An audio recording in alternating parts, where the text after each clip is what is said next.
All right, so next is Gnosis, our presentation. So I will walk you through actually many things we are doing. So we started as a prediction market, or a company to build prediction markets, bring prediction markets to the blockchain, build the infrastructure therefore. But during the time we discovered that all kind of infrastructure and pieces to build that are still missing. And it's an open secret that the adoption of many applications is still very low. And we figured that there's still a lot of need for the right infrastructure. So the three pieces we are building now as well to enable our eventual goal of all those prediction markets are summarized with create, trade, and hold. And I will walk you through all of them. So create is the idea to create a new token standard that we are calling conditional tokens. And that's really what is at the core of prediction markets. A conditional token is a token that represents a strong guarantee for a payout under the condition that something else is happening. And that's really at the core of what people call prediction markets, but there are actually more applications that you can build with the conditional tokens. And therefore, it's important to us that we describe them at the same layer as something as generic as the ERC20 token standard as NFTs. So conditional tokens, again, it is a token that represents a payout. It's a guarantee for a payout of another token under the condition that something specific happens. And it's really an infrastructure component. It can be used for prediction markets. It can be used for betting. If you do a bet, it's again you have this guarantee that you get a payout under some condition. But it can also be used for things that people, don't immediately associate with prediction markets, something like social impact bonds. So I want to invest in something, or I want to make something happen. Social impact bonds would be the idea. I want to make give people a home, and I basically commit to this payout, and someone else will get this payout, but only if they achieve whatever is tied to the condition. In this case, giving someone a home. Similar is with bounties. So there is a relatively successful application on Ethereum, Gitcoin, where you can promise a bounty, a specific payout. And again, that can be a conditional token. So you're saying, I'm promising this payout if this infrastructure is being built. And this promise of this payout can, again, be represented as this conditional token. So they are really at the core of prediction markets, and they go beyond what people conventionally understand when they think of prediction markets. And of course, there are those governance mechanisms around Friederike. The important thing to note here is that this is completely infrastructure. So there's no fees on those levels. There's nothing that's I guess Gnosis specific. We're really trying to set an open standard here. It can work with any Oracle solution. And that is, of course, often a question we get. How are you guys different from Augur? And they have basically built their own Oracle solution, definitely an interesting one. And we basically say here we are Oracle agnostic. So whatever Oracle solution you come up with, you can use it with this open standard. And we just hope to get wide adoption. But now comes the interesting part, the trade part. And here, it's super important to realize that so far, this goal of a global liquidity pool has definitely not been reached. So far, the structure looks like the dApps are directly building on those tokens. You have the decentralized exchanges, but they all have their separate liquidity. And it's actually a pretty hard problem to create a structure that looks more like this. So where the trading protocol is actually, well, for now, an Ethereum-wide protocol, but ideally even beyond Ethereum, because here you consider, you need to think about things like the matching engine. Front running is a big issue, and it's basically much more complicated. And that's at the core of what we are trying to do, is build a trading engine that is actually fully decentralized and therefore can actually serve as an infrastructure component for many other projects and things to be built on top, but yeah, fulfills the requirement to be that infrastructure component. So it should be fully decentralized. There should be no one who can decide what tokens to list there or when to remove a token. There should be strong liveness guarantees. This thing should run. Whoever is failing, whatever operator is failing, there should be no operator. It should run, continue to run. It should run at marginal costs. So similar to like Ethereum, there will be something like a gas fee. But it should be as small as possible. Such a universal trading protocol shouldn't take a cut on the trade. It should just have a minimal cost for submitting an order. Again, similar to the gas fee. And finally, it should be optimized for a many-token world. And to illustrate that, today, if we have, for example, 100 stocks on the New York Stock Exchange, then we have 100 order books pairs because they are all traded against one currency, the US dollar. We think that's not going to happen in blockchain world. Already on Ethereum right now, we have 10, 12 different stable coins. And in the same example, if you have 100 tokens, you would then have 1,000 markets instead of the 100. And we basically want to build a trading engine that is optimized for that world, and we are building a trading engine, and can find passes between those pairs, settle ring trades, and settle basically more complex trades, combinatorial auctions, discrete combinatorial double auctions. Right. So in that context, to make it this layer, we believe we have to think about governance. So my view is on something like the base layer, like Ethereum, I'm very skeptical about on-chain governance. I would say that layer should be as resilient, or there should be as little change as possible, and probably the system where you can fork once in a while, and but it's very hard to convince people to fork, is fine to provide that kind of guarantees. The layer above is simple enough that it doesn't need any governance. So ERC20 token is a very simple standard. You don't need governance for that. I would claim on this trading protocol that we are building is, well, fairly complicated, and it will be quite hard to get it right the first time. There's still quite a bit of parameters that you have to set. So we believe governance here is needed. And of course, on that layer, you can't rely on the fork mechanism, because just for that trading protocol, Ethereum as a platform won't do a hard fork. So that is why we are running an ambitious experiment on DAOs and decentralized governance. It is in cooperation with another project called DAOstack, and we're actually combining prediction markets and voting to create a governance mechanism that's called holographic consensus. We think it will be the biggest DAO experiment since the DAO, aiming for 1,000 to 10,000 participants. Yeah, fully decentralized. There's no pre-allocation of something to Gnosis, so we aim really for wide participation in this protocol. And we have built one first iteration on this decentralized trading protocol, which is the Dutch exchange.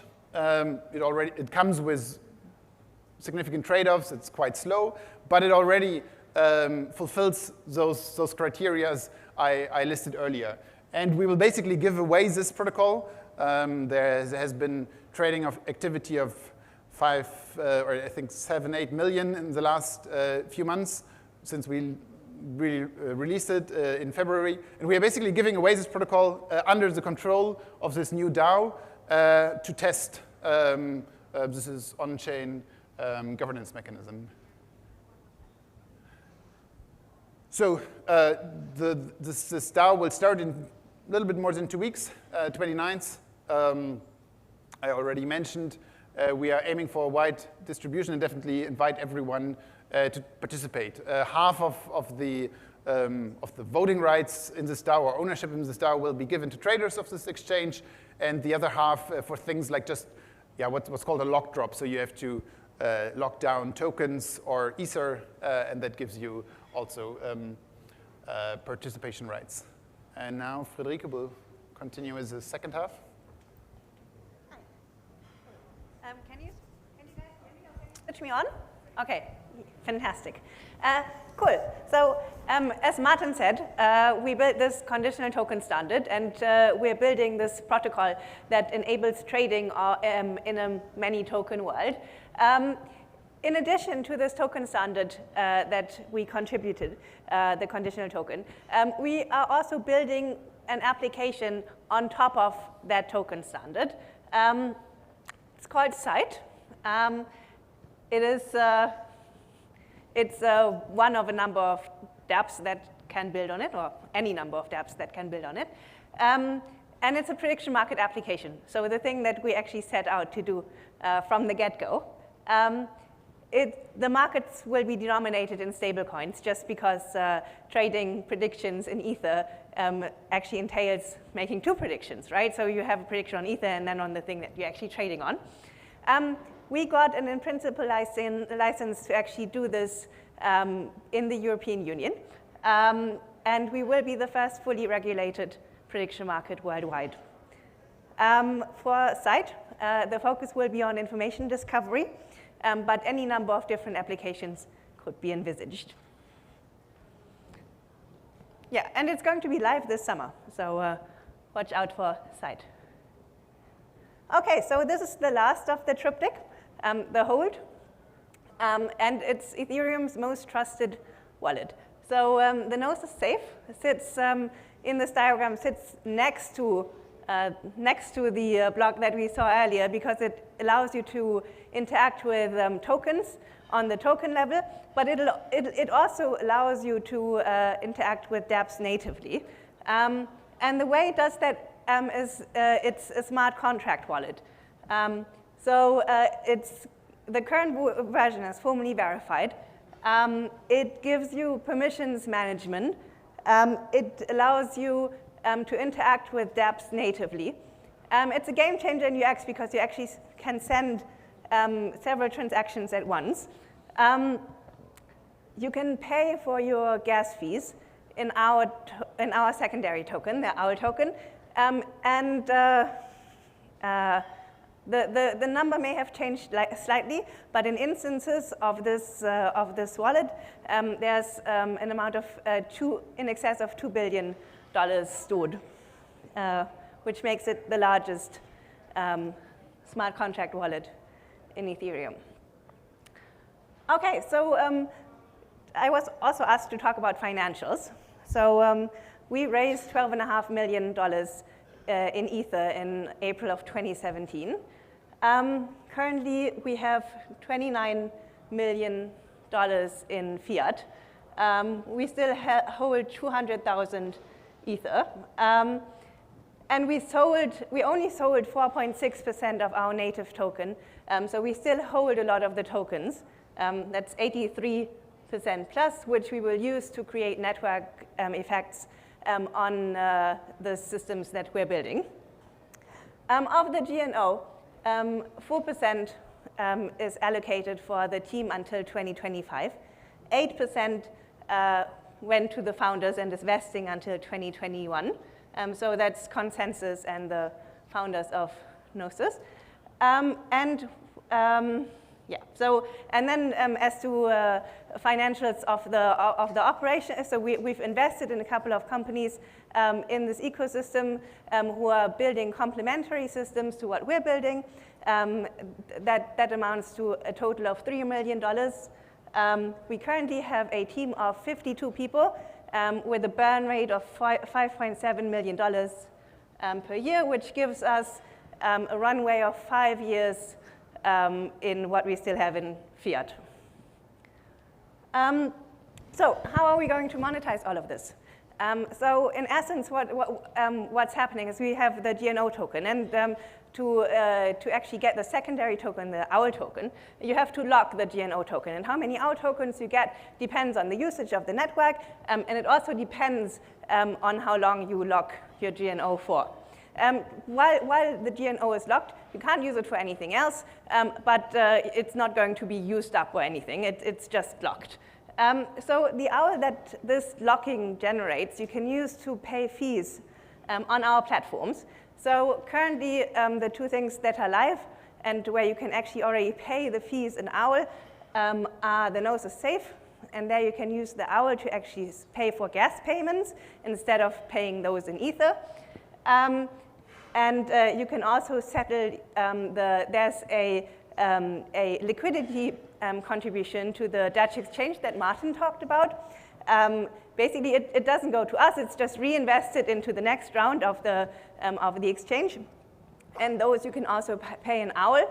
And since February, when this was enabled, this has generated $29,000 in fees, which I know isn't a lot, but it's going to, It's a good start, exactly. So yeah, cool, thank you guys.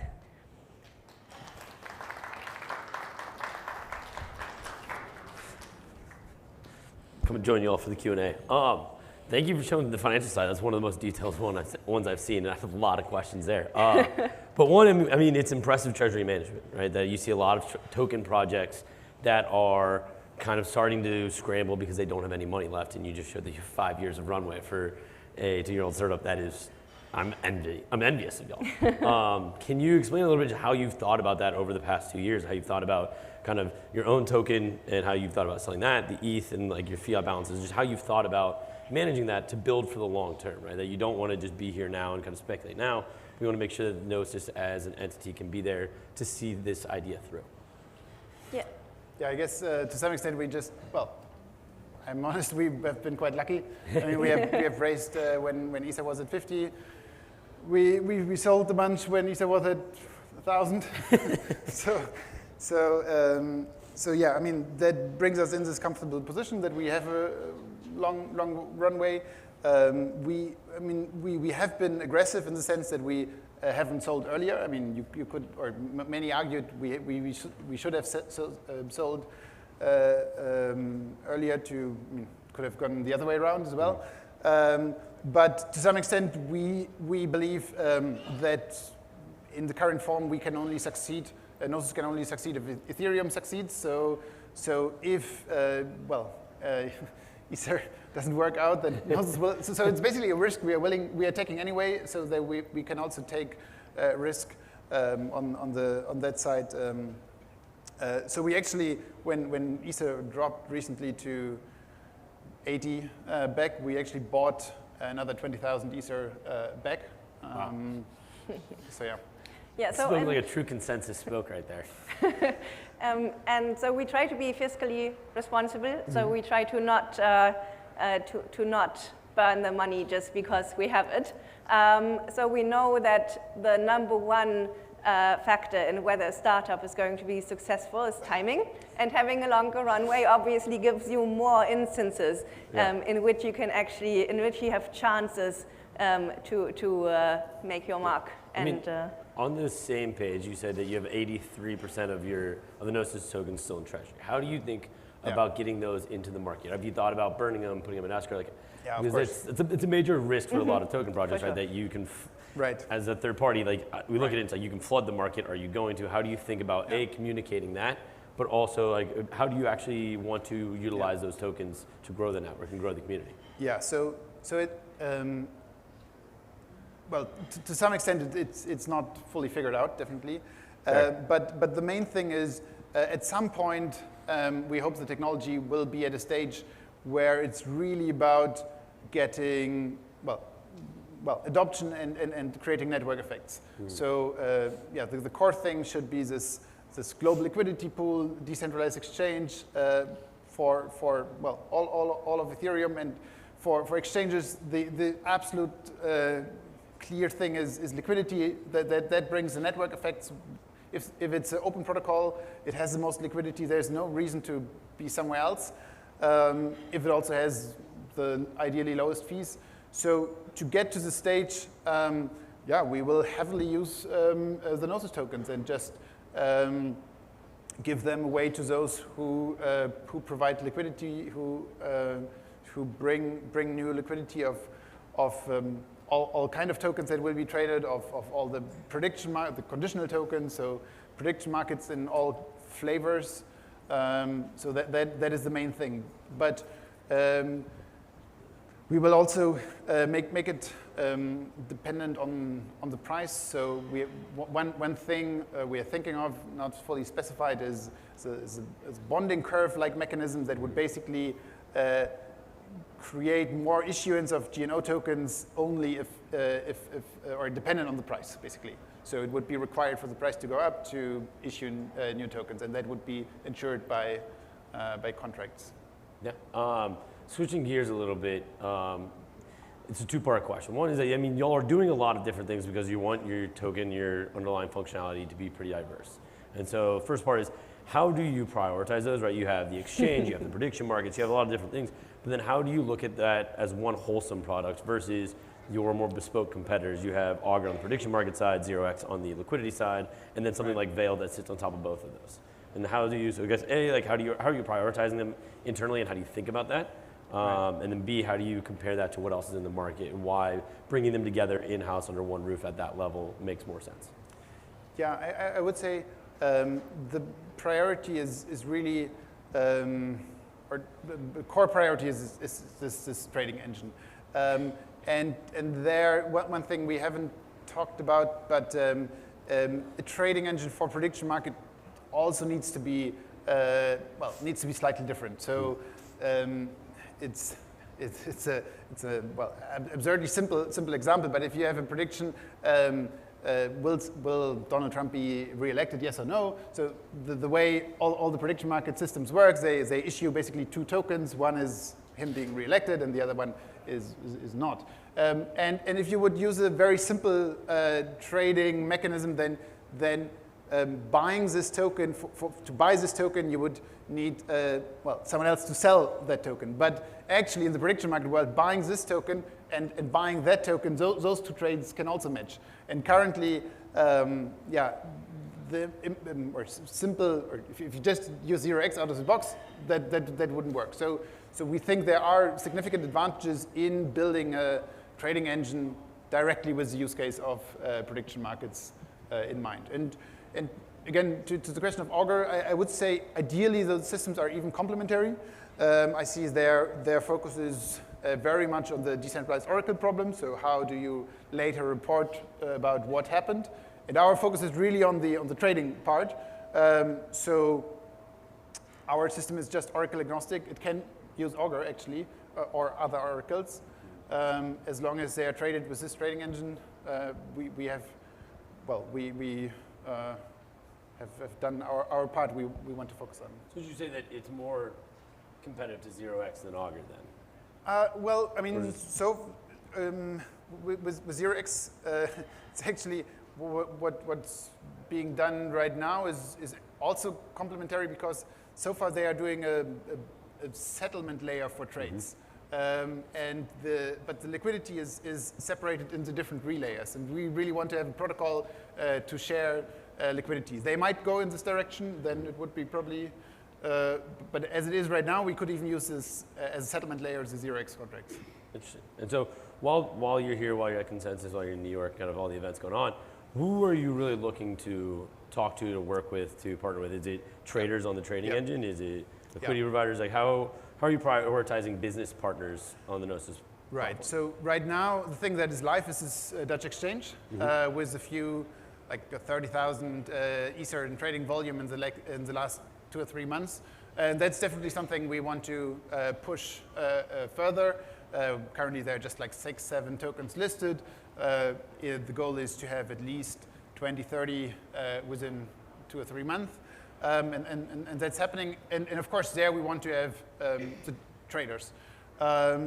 And it's still a super interesting thing to, well, work also with OTC traders, more professional traders, and try to get them convinced to trade on a decentralized exchange. How do you deal with regulatory requirements? How do you deal with, well, I mean, they are used to APIs that Ethereum does not exactly have in that sense. Of course, we have built something around, but I mean, there's a lot of complexity. So that is definitely one focus, because that's just something you can do right now.